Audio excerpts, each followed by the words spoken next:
द्वितीयस्कन्धः अथ सप्तमोऽध्यायः 7th chapter from श्लोका 1 ब्रह्मोवाच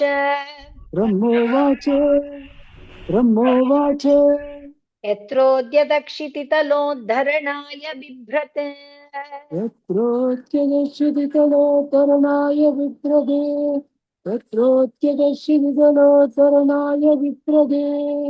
क्रौडीं तनुं सकलयज्ञमयीमनन्तः रौडीं तनु सकलयज्ञमयी मनन्तः रौडीं तनु सकलयज्ञमयी मनन्तः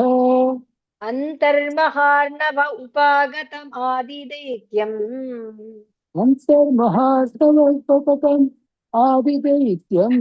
अन्तर्महार्तवोपगतम् आदिदैत्यम् उपागतमादिदैत्यम् उपागतम् आदिदैत्यम्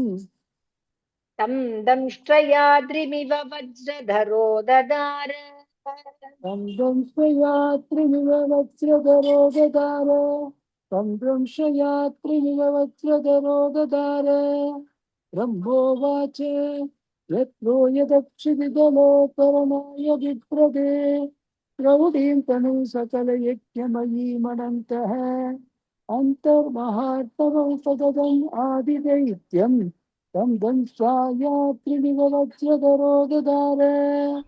जातो रुचेरजनयत् सुमया सुयमान् सुयज्ञ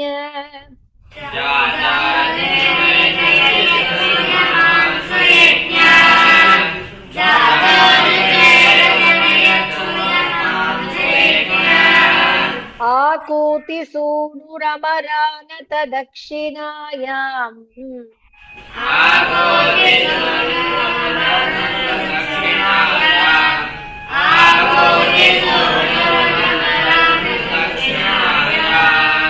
लोकत्रयस्य महतीम् अहरद्यदार्थिम्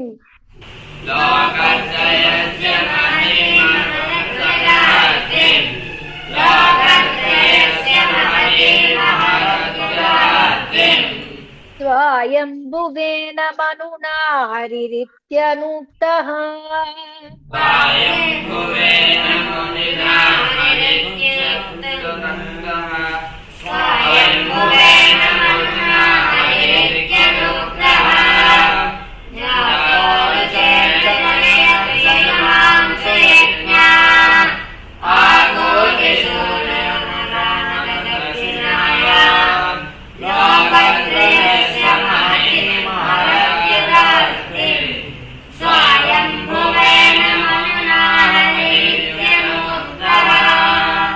यज्ञे च कर्दमगृहे द्विजदेवहूत्या यज्ञे च कर्तमगृगेति च देवहूत्या यज्ञे च कर्तमगृगेति च देवहूत्या स्त्रीभिः समं नवभिरात्मगतिं स्वमात्रे श्रीभिः समं नवविरात्तगतिं स्वमात्रे श्रीभिः समं नवविरात्तगतिं स्वमात्रे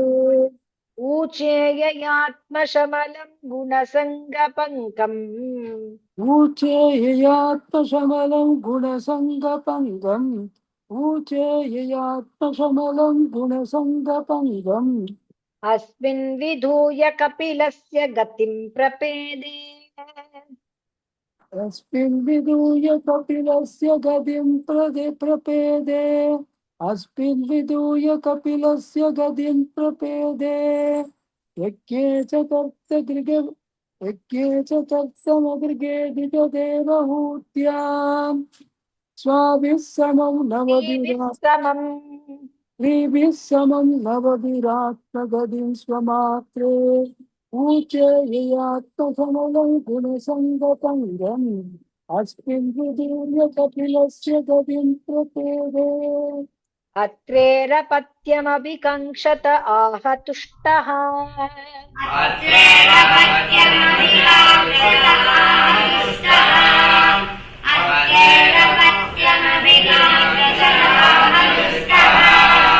दत्तो मयाहमिति यद्भगवान् स दत्तः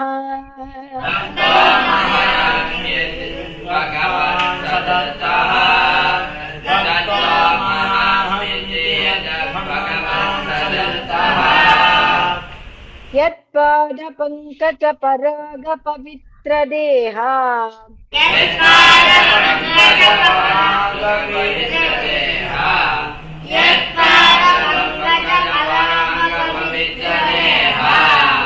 योगर्धिमा पुरुभयीं यदुहैहयाध्याः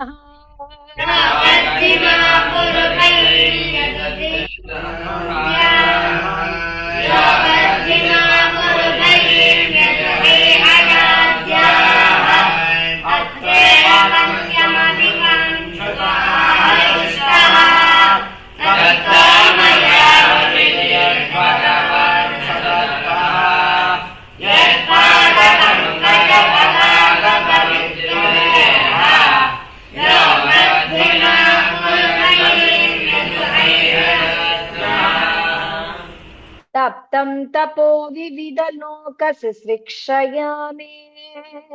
तप्तं तवो विविधलोकसि त्रिशिक्षयामे तप्तं तपो विविधलोकसि शिक्षयामे आदौ सनात् स्वतपसः स चतुस्सनोऽभूत् आदौ सनात् स्वतपसश्च सदुष्टनोऽभूत् आदौ सनात् स्वतपसश्च स चतुस्सनोऽभूत् चतुष्षणोऽभूत् प्राक् आतौ खलु सनात् तपसस्य चतुष्षणोऽभूत् प्राकल्पसंप्लवविनष्टनिहात्मतत्त्वम् प्राक्कल्पसम्प्लव विनष्टमिहात्मवत्वम् प्राक्कल्पसम्प्लव विगात्मतत्वम् सम्यग् जगादमुनयो यदचक्षतात्मन्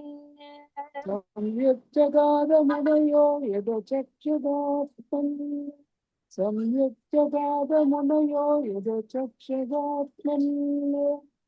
तप्तं तपो विविधलोकसि शिक्षयामे आदौ सनात् चतुष्षणोऽभूत् प्राक्कल्पसम्प्लव विनष्ट निगात्तदत्वम् सम्यक् जगादमुनयो यदचक्षदात्मन् धर्मस्य दक्षदुहितर्यजनिष्ठमूर्त्या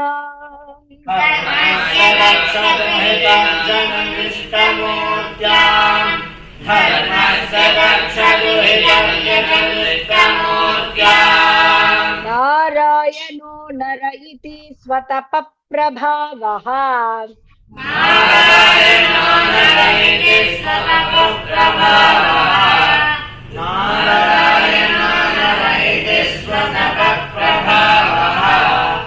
दृष्ट्वात्मनो भगवतो नियमावलोपम्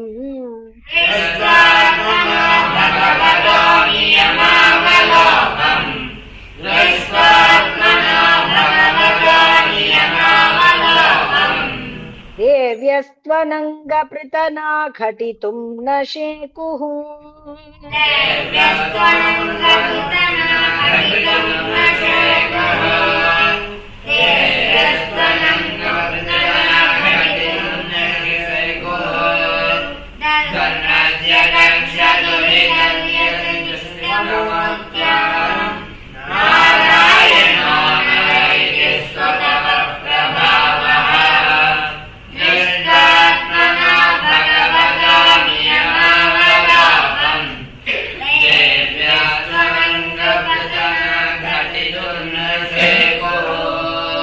कामं दहन्ति कृतिनो ननु रोषदृष्ट्या कामं तदन्ति कृतिनो ननु रोषदृष्ट्या कामं तदन्ति कृतिनो ननु रोषदृष्ट्या रोषं दहन्तमुत तेन दहन्त्यसह्यम् रोषं दगन्तमुदतेन दगन्त्यसख्यम् रोषं दगन्तमुदतेन दगन्त्यसख्यम् सोऽयं यदन्तरमलं प्रविशन् बिभेति सोऽयं यदन्तरम यदन्तरमलं प्रविशन्ति देवी सोऽहं यदन्तरमलं प्रविशन्ति देवी कामः कथं नु पुनरस्य मनश्रयेत कामः कथं नु पुनरस्य मनस्रमेण येद कामः कथं नु पुनरस्य मनस्रयेद कामं तदन्ति कृतिनो ननु रोषदृष्ट्या रोषं तदन्तमुदतेन ददन्त्यसख्यो सोऽयं यदन्तरमलं प्रविशति देवी कामः कथं नु पुनरस्य मनस्रयेद विद्धः सपत्युदितपत्रिभिरन्ति राज्ञः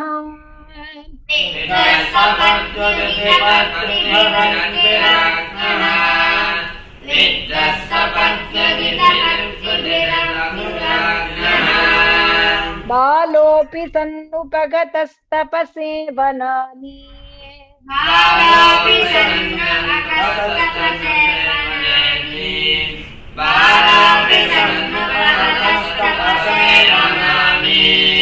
तस्मादा ध्रुवगतिं गृणते प्रसन्नः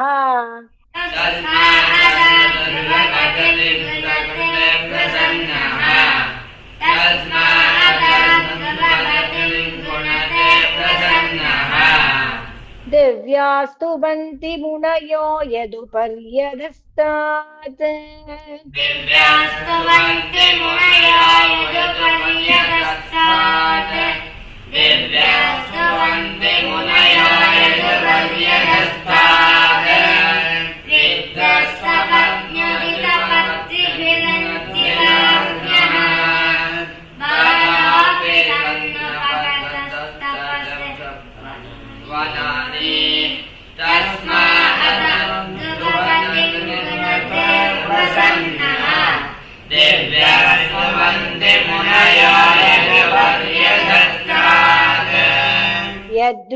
यद्वेनमुत्पदगतं द्विजवाक्यवज्र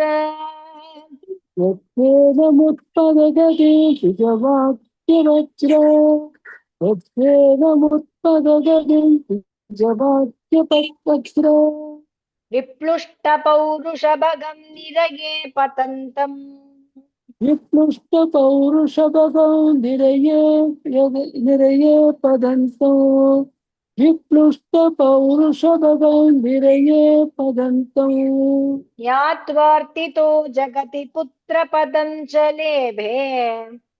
प्रात्मार्तितो जगति पुत्रपदं च लेभे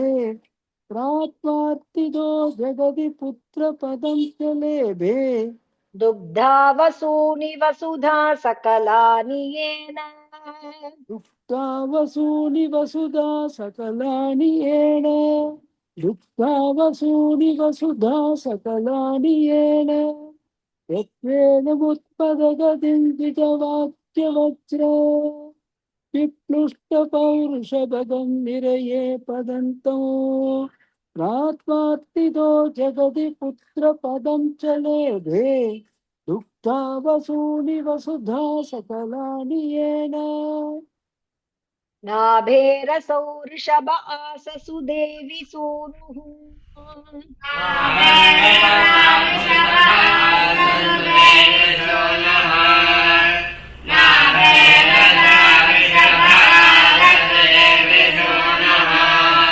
यो वै चचार समदृग्जडयोगचर्याम्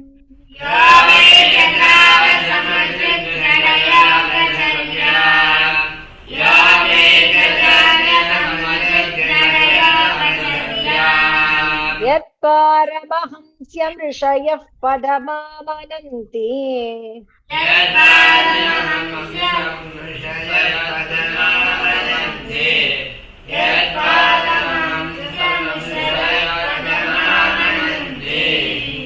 स्वस्थः प्रशान्तकरणः परिमुक्तसङ्गः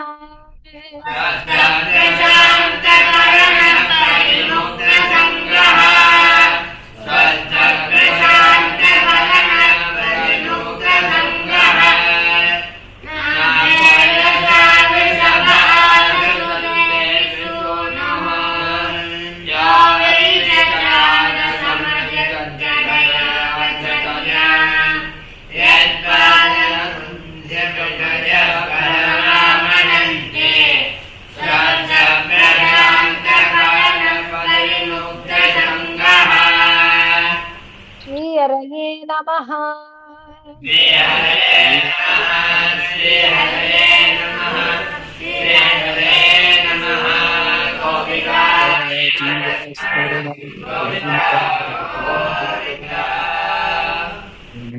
सत्पुरुनाथ मकराज की